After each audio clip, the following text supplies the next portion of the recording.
প্রথম অধ্যায় জীবন পাঠ তুমি কিভাবে প্রিপারেশন নিবে সে বিষয়ে একটু আলোচনা করে নেই।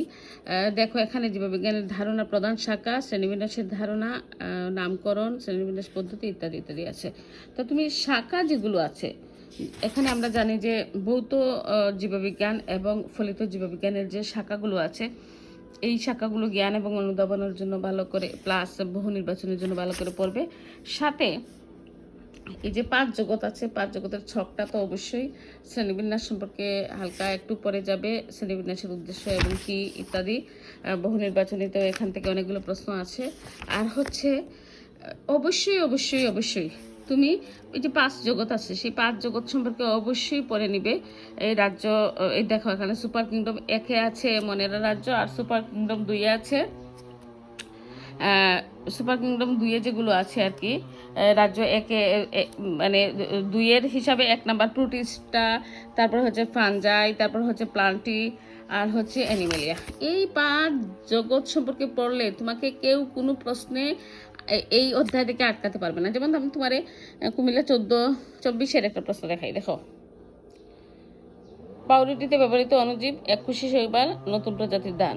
গ নম্বরে কি আছে, জেডের নামকরণে তুমি কি ভূমিকা পালন করবে? এটা হলো তোমার দিয়েছে শুধুমাত্র দ্বিপদ নামকরণের যে পদ্ধতি আছে সেই পদ্ধতি থেকে। অর্থাৎ তুমি এখানে যে পদ্ধতিগুলো, নামকরণের নিয়মাবলী আছে সেই নিয়মাবলী খুব সহজ কিন্তু পড়ে নিতে পারো। নিয়মাবলীটা পড়বে, যেমন এর 2টি অংশ থাকে। প্রথম অংশ গণ, পরের অংশ হচ্ছে প্রজাতি। এর ল্যাটিন ভাষায় হয়, বর্তমানে কিন্তু এগুলো ইংরেজিতেও হয়। আর হচ্ছে প্রতিটি বৈজ্ঞানিক নামকে অনন্য হতে হবে, কারণ একই নাম 2টি জীবের মধ্যে ব্যবহার করা যাবে না। আর প্রথম অংশ হবে, দেখো, বড় হাতের, প্রথম অংশের প্রথম অক্ষর বড় হাতের, দ্বিতীয় অংশের প্রথম অক্ষর ছোট হাতের। আর হাতে লিখলে নিচে টান দিতে হবে, এবং বৈজ্ঞানিক নাম মুদ্রণের সময় সর্বদা ইটালিক অক্ষরে লিখতে হয়। আর হচ্ছে যদি কয়েকজন বিজ্ঞানী একই জীবকে বিভিন্ন নামকরণ দেন, তাহলে অগ্রাধিকার আইন অনুযায়ী প্রথম বিজ্ঞানী কর্তৃক এই নামটি প্রদত্ত হবে। যেমন এখানে একটা বিষয় বলে দিই, যেমন প্রথম জীবের যিনি বিজ্ঞানসম্মত নাম দিবেন তার নামটা এভাবে সাথে যোগ হবে। অরিজিন সেটিভা এল 1753, অর্থাৎ এল লিনিয়াসের নামের সংক্ষিপ্ত রূপ। তবে দেখো এখানে হোমোসেপিয়েন্স এল 1758 সালটা দিয়ে দেওয়া হয়েছে। আর হয়েছে যে প্রকাশের সাল আর কি। আর হচ্ছে উনার নাম, যিনি প্রথম এই জীবটির নামকরণ করেছেন, উনার নাম। এই কয়েকটা তোমাকে কিন্তু এই নিয়মাবলী পারলে এ ধরনের প্রশ্নের উত্তর দিতে খুবই সহজ হবে। আর যেমন ধরো ময়মনসিংহ বোর্ডে 24-এ আসছে, উদ্দীপকের এক্স জীবটি কোন রাজ্যের অন্তর্গত ব্যাখ্যা করো। দেখো এখানে এক্স হচ্ছে কোন জীব সেটা যদি তুমি জানো, এটা হচ্ছে অ্যামিবা। কোন রাজ্যের সেটা তুমি এই যদি তুমি 5টা রাজ্য পড়ো, 5টা রাজ্যের মধ্যে দেখো ছবিতেই দেওয়া আছে, এই যে দেখো প্রোটিস্টা। তুমি যদি এই প্রোটিস্টার বৈশিষ্ট্যটা পড়ো তাহলে কিন্তু তুমি খুব সহজে এই ধরনের প্রশ্নগুলোর আনসার করতে পারো। যেমন এখানে চিত্রতে পেনিসিলিয়াম দেয়া আছে, মাশরুম দেয়া আছে, বিভিন্ন ধরনের যে ফানজাইগুলো আছে সেগুলো দিতে পারে, ইস্ট আছে।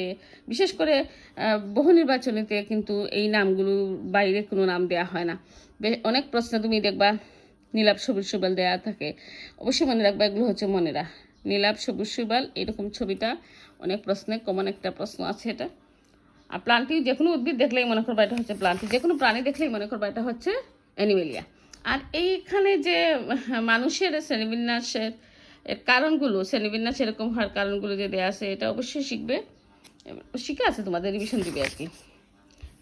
শর্ট ইয়ের জন্য, জ্ঞান এবং বহু নির্বাচনের জন্য এই যে কয়েকটি বৈজ্ঞানিক নাম দেওয়া আছে সেগুলো অবশ্যই অবশ্যই তোমরা পড়ে নিও। খুবই খুবই খুবই সহজ একটা অধ্যায়, তোমরা কোনোভাবেই এটা মিস করবে না আমি আশা করছি। সব থেকে ইম্পর্টেন্ট যে বিষয়গুলো তা হচ্ছে যে এখানে এই 5টা রাজ্য সম্পর্কে বৈশিষ্ট্যগুলো তোমার শিখা উদাহরণসহ, তাহলে তোমাকে প্রশ্নে কেউ আটকাতে পারবে না।